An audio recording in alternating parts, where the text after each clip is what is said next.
আমরা আশা করছিলাম সে গোল্ডেন পাবে, এটা পাইল না এই এসআর তুলনার কারণে। শিক্ষামন্ত্রীর জন্য আমার মেয়ে গোল্ডেন পেল না, মন্ত্রীর বহিষ্কার চাই, এমন ক্ষোভ প্রকাশ করলেন এক অভিভাবক। বলেন, শিক্ষামন্ত্রী ভালো না, ছেলে মেয়েদের জীবন নিয়ে ছিনিমিনি খেলছেন। প্রশ্ন ছুড়ে দেন, বিকারুন্নিসা ও আইডিয়াল স্কুলের শিক্ষার্থীরা কি নকল করে যে তাদের ফলাফল নিয়ে প্রশ্ন উঠবে? নকল করে গ্রামের শিক্ষার্থীরা। এই মন্ত্রীরা ইমিডিয়েট তারেক রহমানের ছাড়া দেওয়া উচিত, বাংলাদেশের শিক্ষা ব্যবস্থা ভালো করতে হলে।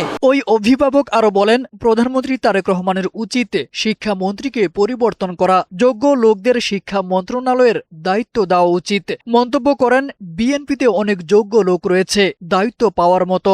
এই কচুয়ার লোকরে দিয়ে দেশের শিক্ষা মন্ত্রণালয় চলে না। স্যার সলিমুল্লাহ সার্ভে নেওয়া উচিত শিক্ষামন্ত্রী। একাডেমিক থেকে বিশ্ববিদ্যালয়, মেডিকেল ও ইঞ্জিনিয়ারিং প্রস্তুতি নিতে আসপেক্ট সিরিজের এক সেট বই পড়তেই হবে।